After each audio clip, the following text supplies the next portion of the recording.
Pandemi belum berakhir.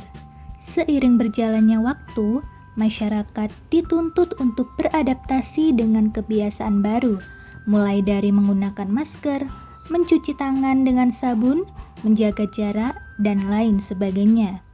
Hal ini dapat mendatangkan trauma bagi masyarakat yang belum bisa menerima keadaan dari sebelumnya yang normal menjadi keadaan yang tidak biasa.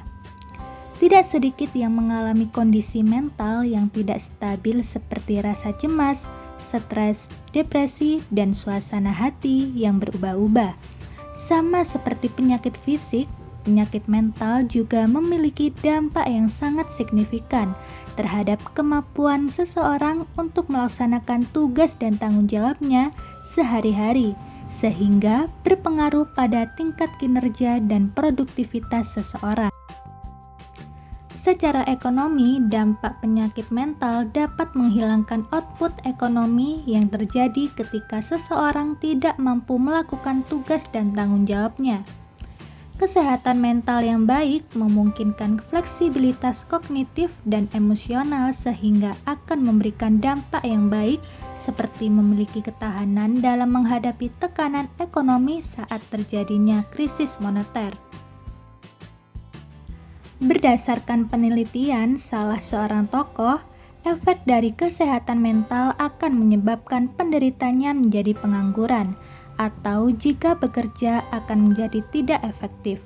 Apalagi di masa pandemi seperti ini, kecemasan yang dimiliki oleh masyarakat menyebabkan imun yang ada dalam tubuh mereka akan menjadi menurun, seperti takut akan penghasilan berkurang, PHK, PPKM, dan harga bahan-bahan pokok melonjak tinggi. Berikut adalah 7 tips dari kami dalam mengelola keuangan di masa pandemi COVID-19. Yang pertama, tetapkan tujuan yang dapat dicapai. Tujuan ini berguna untuk menumbuhkan motivasi dan kepercayaan diri kamu, sehingga kamu dapat menaklukkan tujuan ini di masa depan. Yang kedua, hitung seluruh pendapatan. Pendapatan yang dimaksud di sini bukan hanya dari penghasilan gaji bulanan, tapi juga termasuk insentif yang kamu dapat bila menerima upah lembur atau mengambil proyek freelance.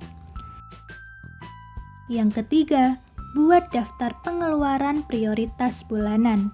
Pengeluaran yang masuk daftar prioritas antara lain biaya makan sehari-hari, belanja dapur, tagihan listrik, tagihan air, biaya transport kerja, pendidikan anak, hingga cicilan kendaraan atau rumah. Selain itu, daftar ini akan menjadi pengingat bahwa kebutuhan prioritas harus terpenuhi terlebih dahulu. Yang keempat, siapkan dana darurat. Dalam menjalani kehidupan, banyak hal yang tiba-tiba saja terjadi di luar rencana kamu. Contoh yang sering terjadi adalah musibah seperti kecelakaan, PHK, hingga krisis ekonomi yang berskala besar, atau juga kondisi sulit karena pandemi seperti sekarang. Yang kelima, hindari pembelian dengan sistem cicilan. Yang keenam, makan di rumah. Kebanyakan orang memiliki pengeluaran yang besar setiap harinya karena digunakan untuk membeli makan di luar. Jadi, untuk mencoba membatasi pengeluaran setiap harinya, cobalah untuk memasak makanan di rumah. Selain itu, di masa pandemi seperti saat ini, kita tidak tahu keberadaan virus tersebut. Maka, makan di rumah saja sangat dianjurkan atau paling tidak membawa bekal dari rumah untuk dimakan di kantor atau di tempat di mana kamu beraktivitas. Yang ketujuh, lakukan pekerjaan sampingan. Memulai bisnis sampingan adalah salah satu cara yang dapat kamu lakukan untuk mendapatkan penghasilan. Jika kamu suka memasak, kamu dapat menjual masakanmu. Jika kamu suka membuat kerajinan tangan, kamu dapat menjualnya.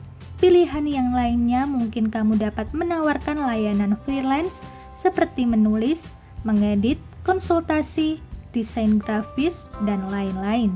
Banyak hal yang dapat kamu lakukan sebagai pekerjaan sampingan.